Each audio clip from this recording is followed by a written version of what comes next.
une fermeture du détroit d'Ormuz qui impacte jusqu'au bout du monde. Exemple en Indonésie, avec ses pêcheurs bloqués au port en raison du gazole devenu trop cher. Le récit de Florent Capseg. Ils sont des centaines, immobilisés depuis plusieurs jours. Des centaines de bateaux de pêche de toute taille bloqués sur leurs emplacements à Juana, dans le sud de l'archipel. L'activité du port est fortement ralentie, mais on assiste encore au déchargement de poissons. Ceux-ci sont congelés, ils proviennent de bateaux qui ont passé 8 à 9 mois dans les eaux orientales de l'Indonésie, notamment au large de la Papouasie.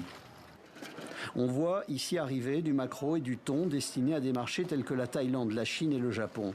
Toute la question est maintenant de savoir si ces navires vont repartir. Tous les pêcheurs ne vont pas avoir les moyens de reprendre la mer. Arik Falir est un jeune patron pêcheur. Il est propriétaire de bateaux. Depuis le blocage du détroit d'Ormuz, sa machine à calculer est devenue une sorte de jeu de casse-tête. Les versements de salaire à ses équipages sont de plus en plus douloureux.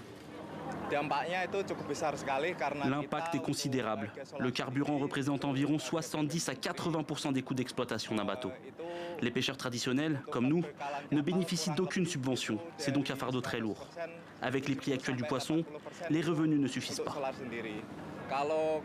Si nous arrêtons, nous mourrons. Si nous continuons, nous mourrons aussi. Pour l'instant, nous sommes coincés. Conséquence, bon nombre d'équipages sont coincés sur terre ou sur les bateaux, à refaire les peintures ou des travaux d'entretien. Concrètement, il y a un mois, le prix du gazole était de 14 000 roupies le litre. Il est aujourd'hui à 30 000 roupies, 2 fois plus cher. Sur les 1680 bateaux de Juana, seuls 425 environ étaient en activité au mois d'avril. Et il y en a encore moins aujourd'hui. Officiellement, l'État indonésien a dernièrement augmenté les subventions liées au carburant. Mais apparemment, les effets de cette mesure ne sont pas arrivés à bon port.